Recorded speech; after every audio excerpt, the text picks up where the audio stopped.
So after a lot of DMs and questions and emails, we have decided to bring back Ask Alex.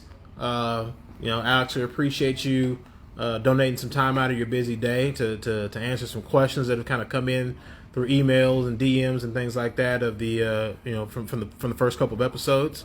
Which, by the way, you are now a part of Instagram at alex.hemani. That's ALEX.HEMANI. And obviously, those of you people who are following on Facebook, continue to follow. A lot of cool things coming down the pipe very, very soon. So today's topic we've got a lot of questions about were the shortage of single family homes here in DFW. Before we kind of really dig into it, just your initial thoughts on the interesting time we're in right now when it comes to single family homes. So, first of all, thank you, Ryan. Before I answer that question, I wanted to say, when my staff came to me and said, hey, we want you to really do this Ask Alex thing, I said, okay, I'll do it for a couple episodes or whatever, and we just kind of move on. But the overwhelming response truly humbled us. I really appreciate everyone, reaching out and saying, hey, we need this back, and the whole 9 yards, and it was eye-opening. So I want to thank everybody for that, first of all. And to your question of inventory shortage, there is an inventory shortage nationally going on right now, right? Because I made this old joke that God's not making any more land, but man isn't making any more houses under $200,000. Man. So you've only got a certain amount of supply that's built what we call affordable housing, and more people out there looking for housing, less housing built. The housing that is being built that's brand new is much higher. I wouldn't call that affordable housing. So that's where the shortage is coming, and that's where the issues are coming. So that's why you're seeing prices continues to increase, because lack of inventory, more buyers, lower interest rate. Okay, so one of the I guess parts of it, the actual shortage, right? We're just essentially when you have a shortage, it's an increase in demand and a shortage on the supply. Supply and demand. Absolutely. So the whole thing, people from California moving in here every single day of the week. You got people from New York and other states and things like that. From your standpoint, when do you see that evening out or stopping, or when do you see the tide turning a little bit in that? So, I was looking at some statistics from the Federal Reserve of housing, and things can continue going up, but there's always a ceiling. Absolutely. Okay? So the word affordable matters. So at some point, once you reach a threshold of dollar amount, that's it. So irrelevant of supply and demand, you just can't afford it. So I don't think we're there yet, but we're getting close. Okay. One of the other questions that came in through messaging the past couple of weeks was, I'm assuming this person had to be on the construction side of it. They said, what are your thoughts on the cost on the increased cost of materials affecting single family homes and the ripple effects felt by that? So material costing and labor costing both are going higher. Cost of lumber's higher. There's so much work out there for construction that they can pick and choose their projects, and they can ask for more money for those projects. So material costings are going up, and we're in the single family space, but we also are in the commercial space too. And in the commercial space, we call TI, tenant improvement, right? And when you're giving away a certain dollar amount for tenant improvement, increase that number because of cost of labor and cost of materials. It's the same thing as single family housing. If your per square foot house to rehab was X last year, but this year it's about 10 to 15% higher. So it is what it is. I mean, that is just the market. You just pointed to a percentage. Most studies, news articles will tell you that the increase as far as price points go anywhere between 10 or 12 to 15, 16% when it comes to single family. Do you foresee that cap or increase in price, if you will, inflation, whatever term you'd like to use? Do you foresee that? How high do you see that getting? Oh, I wish I had a crystal ball for that. So I tell you, I mean, listen, I sold 100 rental properties in the last 3 years that I owned, and if I had to look back, hindsight, I wish I would not have sold those, right? Because no one predicted the market would continue rising the way it's going. But that's, hindsight's always 20/20. the market has increased significantly this year from last year, year over year, but last year was a COVID year also. I do see it going a little bit higher, but like I said, the affordability factor at some point will stop it from going the way it's going. Okay. This comes in from Chris. Says what effect on the market? Well, let's see. Make sure they type this out. Okay. President Biden's plan to give first-time home buyers $15,000 towards their first home. How do you foresee that affecting the marketplace? So that's going to increase prices, if anything, because now you have your first-time home buyer, which has this $15,000. They're also going to get this great rate that the low interest rates that we got going on, right? And they're also competing with the people that are moving in here, the people that are migrating, and you're also competing with not the first-time home buyer, but the home buyer that's either upgrading their house or has a bunch of cash or moved in from California. So that's only going to add fuel to the fire. I don't know if that's the right word, but that's what it's going to do.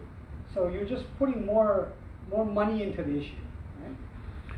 From an investor standpoint, given what the market is right now, current times, present day, and where we're kind of trending right now, what would be your advice to a first-time investor getting into this market right now? So if it's an investor, the first thing I would ask them is, what is your strategy? What are you trying to get out of it, right? Are you trying to fix the house up and sell it? Are you a fix and flipper? Are you going to, it's just part-time, that's what you want to do? Or are you a long-time investor where you're going to buy it, you're going to hold on to it, and you're going to sell it later or cash flow or whatever it may be? That's the first question you have to ask yourself, right? If markets continue to do what they're doing today, right, and they keep going year over year higher in price. So if you're a flipper, buy a property today, you fix it up, you sell it 3 or 4 months later, your ARV is higher already, right? So your margin already increased without having to do anything, right? So if that's your strategy, as long as the market keeps going up, you really can't lose, right? But when the market stops and heads back the other way, that's when the issue occurs on that section of the business. You've got obviously a ton of experience when it comes to single-family home, and you just talked about it, because at some point things will stop. What are some telltale signs that, and maybe this is for the next episode, but what are some telltale signs or some indicators that, hey, the increase is about to kind of hit a stopping point? So one thing you want to look at also is rent collection. Is who's paying rent and who's not paying rent, right? Where is the market at? Right? As an investor, when you're in the single-family rental space, most people are looking at it from an asset-based. What's the value? What kind of discount am I going to get? What's my appreciation? And if rent was there, what's my cash flow, right? And what's my financing? But with this whole COVID thing, I mean, we are at, 94, 95% rent collection, right? But a lot of it is money from the government coming in too. When that stops and the music stops, what happens now, right? What happens when these stimulus packages stop and stuff like that? So there's really no way to predict the future when there's just money being pumped in. When that stops, that's when you can start seeing, see what's going to happen. So we're in the middle of this, boom, if you will. It's like a gold rush every day when it comes to single-family homes. Back to first-time investors. I guess whether they're going to buy and hold or whether they're just fixing and flipping. What is one of the absolute keys you would give to them? Whatever the strategy might be, just an absolute gold nugget that they got to keep in their pocket at all times. Don't chase. When there's a gold rush, like you said, right?